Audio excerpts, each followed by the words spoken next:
지상경계의 구분과 지상경계점 등록부입니다.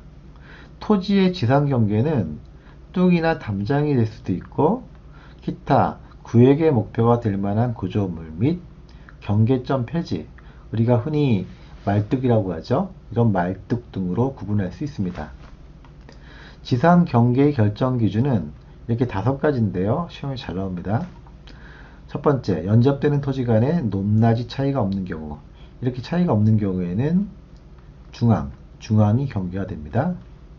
두 번째, 연접되는 토지 간에 높낮이 차이가 있는 경우에는, 이렇게 차이가 있는 경우에는 구조물 등의 하단부가 경계가 되겠습니다. 이렇게 토지고 이렇게 토지니까 여기가 경계가 될 수밖에 없겠죠. 세 번째, 도로, 국어 등의 토지에 절토된 부분이 있는 경우에는, 이게 절토된 부분이 있는 경우에는 그 경사면의 상단부가 경계가 되겠습니다. 네 번째, 토지가 해수 또는 수면에 접하는 경우에는 이렇게 바다에 접하는 거예요. 바다에 접하는 경우에는 바닷물이 최고로 많이 가득 찼을 때, 이거를 최대 만조의 또는 최대 만수위라고 하는데, 이때가 바로 경계가 되는 거예요.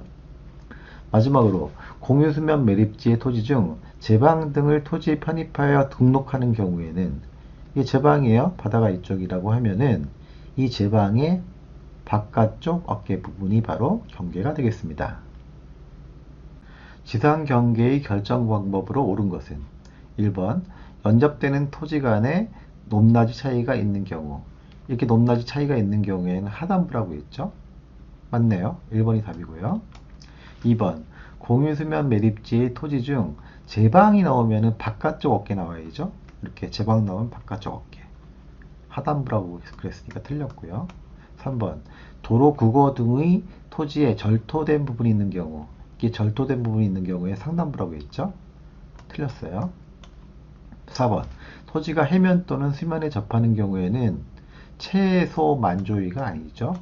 최대 만조위. 물이 가득 차 있는 경우에 그 선이 경계가 된다고 했어요. 5번, 연접되는 토지 간의 높낮이 차이가 없는 경우에는 상단부가 아니라 중앙이 되겠죠. 지상 경계의 구획을 형성하는 구조물 등의 소유자가 다른 경우에는 당연히 그 소유권에 따라 지상 경계를 결정하면 되겠죠. 이러한 경우에는 지상 경계점에 경계점 표지, 즉 말뚝이죠. 말뚝을 설치하여 측량할 수 있습니다. 첫 번째, 도시개발 사업 등의 사업 시행자가 사업지구의 경계를 결정하기 위하여 토지를 분할하는 경우. 두 번째, 사업 시행자와 행정기관의 장 또는 지자체의장이 토지를 취득하기 위하여 분할하는 경우.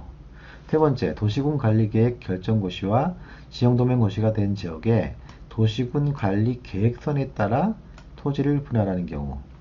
그리고 소유권 이전, 매매 등을 위하여 필요한 경우, 이것을 매매 분할이라고 하죠.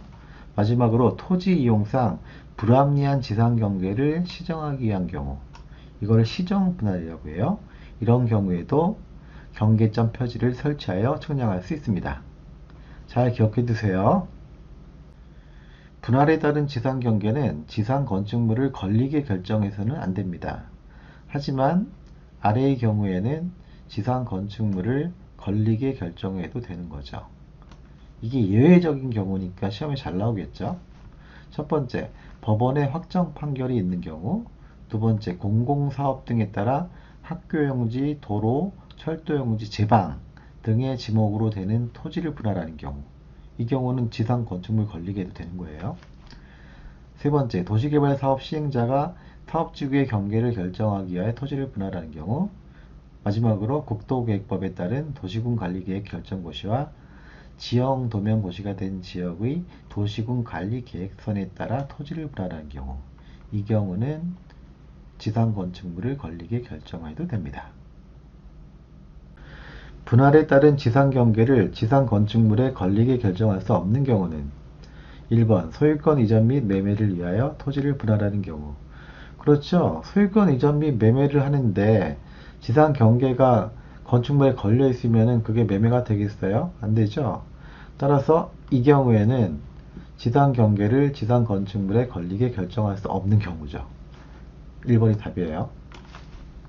나머지 2번부터 5번까지는 예외적으로 지상 경계가 지상 건축물에 걸리게 결정할 수 있는 경우라고 좀 전에 배웠죠. 잘 읽어보세요. 지적 확정 측량의 경계. 우리가 앞에서 지적 확정 측량은 도시개발 사업이나 정비 사업할 때의 측량이라고 배웠죠. 따라서 지적 확정 측량의 경계는 공사가 완료된 현황대로 결정하는 겁니다. 즉, 도시개발 사업이나 정비사업 그 공사가 완료된 현황대로 결정하는 것이지 사업 계획도에 따라 결정하는 것이 아니에요. 만약 지문이 지적 확정 측량의 경계가 사업 계획도에 따라 결정한다, 이렇게 나오면 틀린 지문인 것이죠. 다음, 지적소관청은 토지 이동에 따라 지상 경계를 새로 정한 경우에는 이러한 내용들을 등록한 지상 경계점 등록부를 작성 관리해야 합니다. 지상 경계를 새로 정했기 때문에 지상 경계점 등록부라고 하는 것이죠. 우리가 나중에 배우는 경계점 좌표 등록부하고는 틀린 거예요. 경계점 좌표 등록부는 말 그대로 좌표를 등록하는 지적 공부죠. 하지만 지상 경계점 등록부는 지상 경계점을 등록하는 그냥 장부일 뿐입니다. 잘 구별하셔야 돼요. 지상 경계점 등록부에는 이러한 내용들을 등록합니다. 이것들도 시험에 잘 나오니까 기억하셔야 돼요. 즉, 토지의 소재, 지번, 경계점 좌표, 경계점 위치에 대한 설명도, 그리고 공부상 제목과 실제 토지 이용 지목, 그리고 사진 파일, 경계점 표지의 종류 및 경계점 위치를 등록해야 합니다. 시험에 잘 나와요. 지상 경계점 등록부에 등록사항에 해당하는 것을 모두 고른 것은 기억, 경계점 표지의 종류 및 경계점 위치, 등록사항이죠. 니은, 공부상 지목과 실제 토지 이용 지목, 그렇죠. 디귿, 토지 소유자와 인접 토지 소유자의 서명 날인, 이건 등록사항이 아니죠. 앞에 없었잖아요. 리을, 경계점 위치 설명도와 경계점의 사진 파일, 위치를 설명하는 그림과 그 다음에 사진 파일은 등록사항이라고 했어요. 따라서 등록사항은 기억, 니은, 리을. 4번이죠. 지상 경계의 구분 및 결정 기준 등에 관한 설명으로 틀린 것은 1번, 토지의 지상 경계는 뚝, 담장이나 그 밖의 구획의 목표가 될 만한 구조물 및 경계점 표지 등으로 구분한다고 했죠. 2번, 지적소관청은 토지 이동에 따라 지상 경계를 새로 정한 경우에는 경계점 위치 설명도 등을 등록한 경계점 좌표 등록부를 작성 관리하여야 한다. 틀렸죠? 경계점 좌표 등록부가 아니고 지상 경계점 등록부죠. 경계점 좌표 등록부는 좌표를 등록하는 지적 공부라고 했잖아요.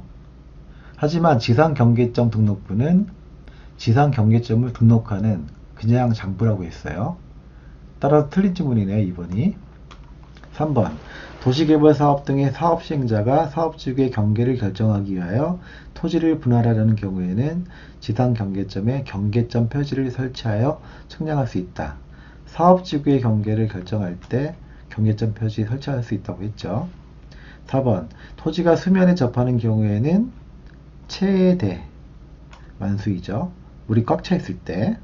5번, 공유수면 매립지의 토지 중 제방 등을 토지에 편입하여 등록하는 경우 제방 나오면은 바깥쪽 어깨. 맞는 지문이네요. 쉽다.